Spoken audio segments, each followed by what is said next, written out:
members of the university community, graduates of the class of 2026, and honored guests. Today, we gather to honor a man whose life reflects excellence in competition, dedication and service, and an undaring commitment to community.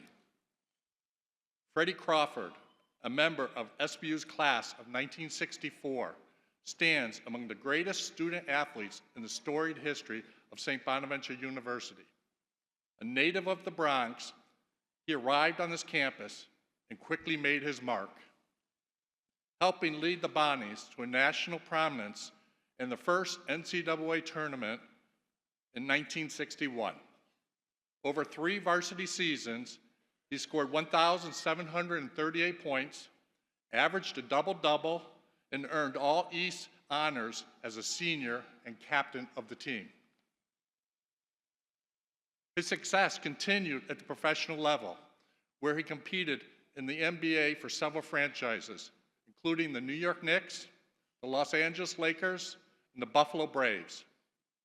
Known for his versatility, toughness, team-first mindset, he built a career defined not by flash, but by reliability and respect. But while his accomplishments on the court are significant, they are not the most important reason we honor him today. For Freddie Crawford, basketball was never the final destination. It was the beginning of a lifelong commitment to lifting others. In Harlem, at the legendary Rucker Park, he became far more than a former professional athlete. He became a mentor, and a steady presence, and a source of guidance for generations of young people navigating challenges both on and off the court. His influence helped shape not only better players, but stronger individuals. His service extended throughout the community. As a supervisor with a visiting nurses service, he supported vulnerable populations with care and dignity. As a small business owner, he created opportunity and connection in the neighborhood. As a leader, serving as president of the Community School Board 10, and as housing advocate in Central Harlem.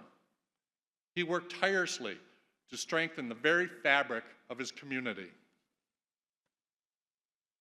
Through decades of civic engagement, he has remained committed to opening doors for others, particularly young people of color, including through his work with organizations like the Harlem Gallery of Science, expanding access to education and opportunity.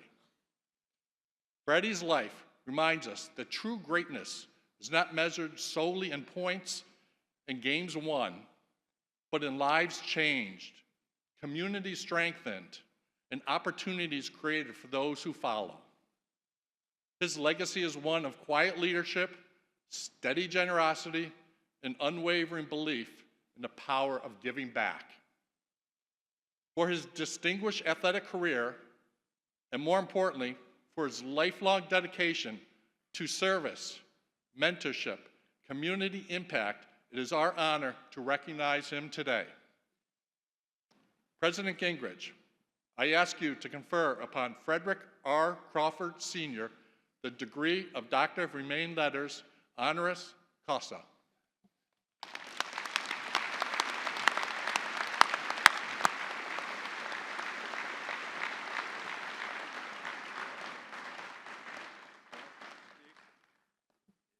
Thank you, Ed. By virtue of the authority vested in me by the Board of Regents of the University of the State of New York and by the Board of Trustees of St. Bonaventure University, I hereby confer the degree of Doctor of Humane Letters, honoris causa, with all the rights, privileges, and responsibilities pertaining thereto, upon Frederick R. Crawford, Sr.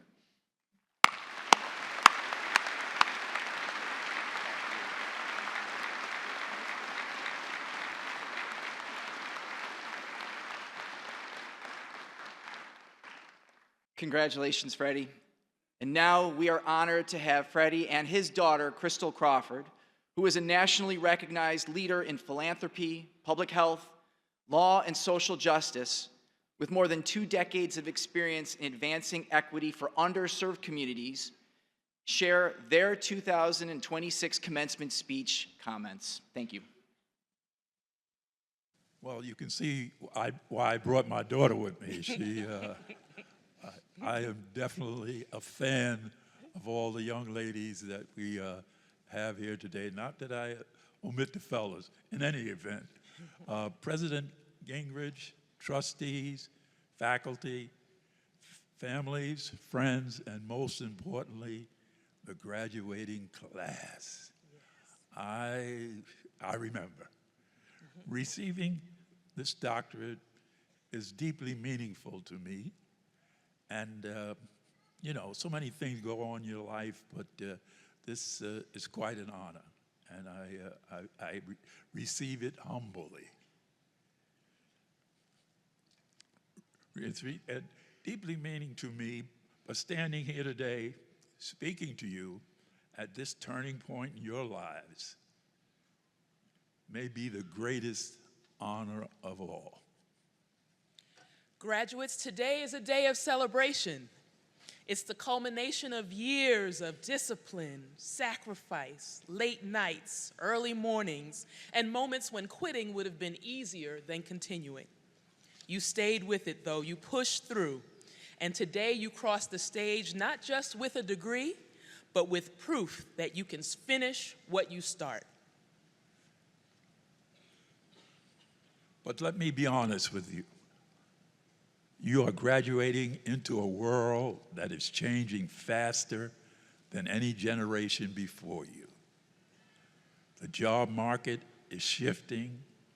Industries are being reshaped. Hard fought for gains are being lost. Artificial intelligence and new technologies are transforming how we work, how we communicate, and even how we think about careers. Some roles will disappear, others haven't even been invented yet.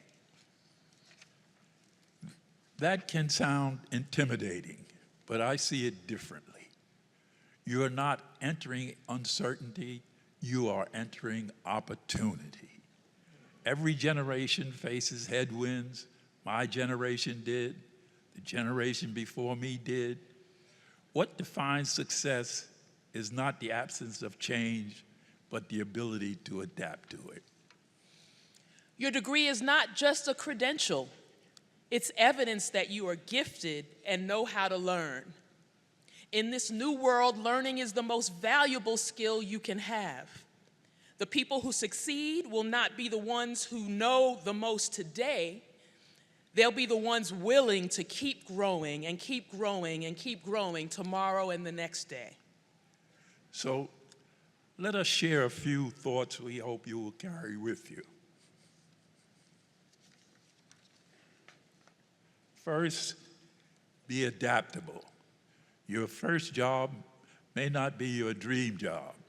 Your career may take unexpected turns, but don't resist that. Some of the greatest opportunities in life come disguised as detours. Prior to getting into some of the things that I was involved in, I had a detour in working with youth development, and I opened up a sporting goods store in Harlem, and that sort of jumpstarted my career. Second, stay grounded in values.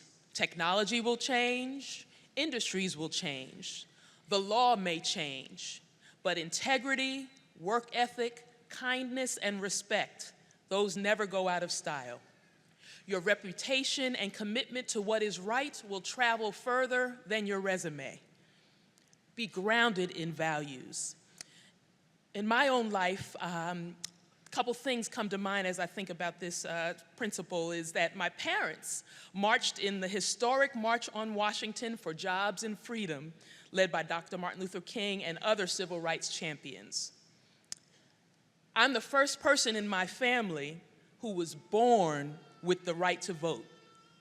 The Voting Rights Act became law in August 1965.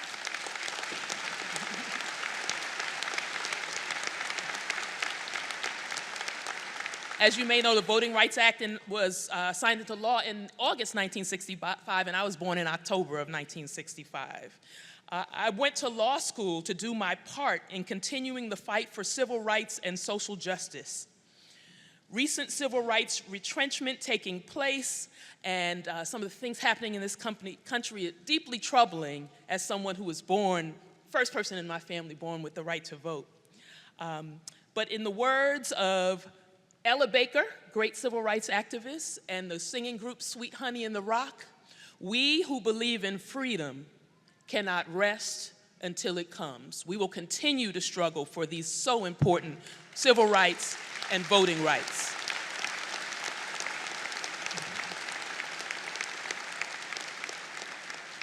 I would add to that, embrace resilience. There will be setbacks. Doors will close, plans will change, but remember this, resilience is built in difficult moments. Pressure doesn't break strong people, it reveals them. When I was here at St. Bonaventure in my sophomore year, I contracted tuberculosis, and back in that time it was thought to be a death sentence, or at least make it more difficult in terms of athletics. However, I stayed in school and I pursued my thing, and what do you know? I was back on the court in Madison Square Garden before I knew it. Amen. And I'll add to that, that was after a year of being hospitalized. So that, I mean, it was a real setback. He entered with the class of 63 and graduated with the class of 64. So hung in there, and look at him today, 85 years old and getting an honorary degree from his beloved alma mater.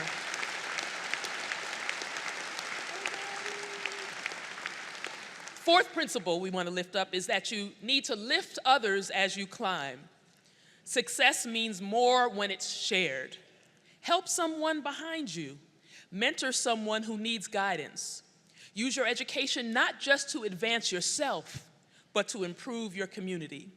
It makes me think in my life when I was graduating from college, after I graduated from Dartmouth College, I decided I wanted to go teach for a year before going on to law school. So I went back to Harlem and became a teacher for a year, and it was one of the most enriching experiences of my life. I created a Big Brother, Big Sister program in partnership with my Dartmouth Alpha Kappa Alpha sorority sisters, and we exposed my students that were in my class to college and let them see that college was a viable reality. We took them on a trip to Dartmouth for those seventh grade students, many who had never left New York City and had never visited a college. And after I went to law school, for other Harlem students, we continued that trip and brought other classes of students up to Dartmouth College to experience both a rural environment as well as exposure to college. So you can do whatever you want coming out of this school to think about ways that you can be a blessing to others and those coming behind you. Those are just a couple of ways that I kind of stepped out of the box that was expected for me and stepped into my own lane to actually help students that were coming behind me and the students in my class. So please think big. Think big. I'll add one thing. When I wanted to do this trip to take the students to Dartmouth, I was like, okay, how am I going to pay for this, right? I'm a teacher. So I told someone at a meeting about it, and the president of the Pepsi-Cola Bottling Company of New York was at this meeting and said, I'll pay for the trip. So never be hesitant to put something out there that you really want to do. Even if you don't have the money to do it, share your vision and dream with others, and who knows, they may step forward and help provide the finances for it. And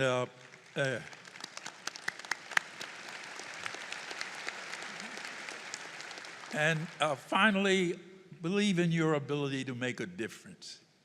You don't need permission to lead. You don't need a title to create change. Leadership begins the moment you choose to take responsibility over comfort.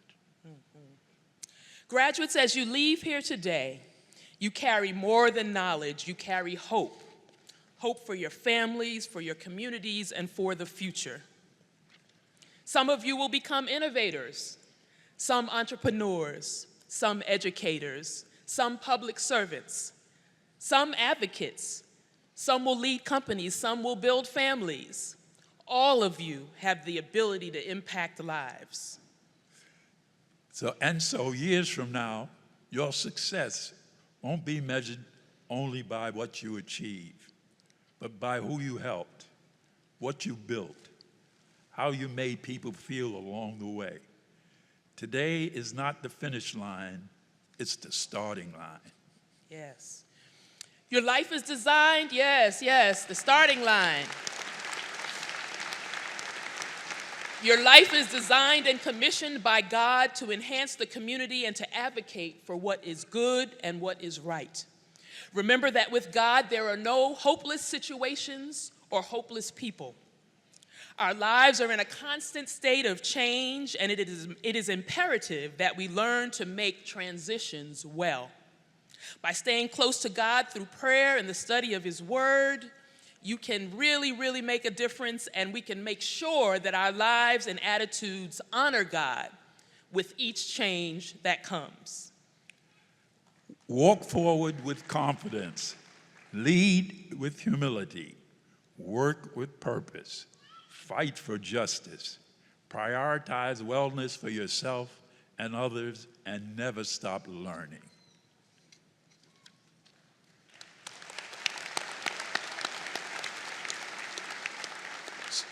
So in closing, I would like to just congratulate the class of 2026.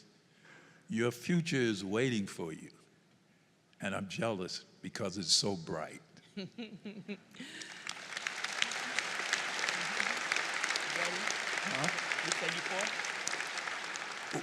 We send you forth with a charge to impact the world. Thank you, and God bless all of you.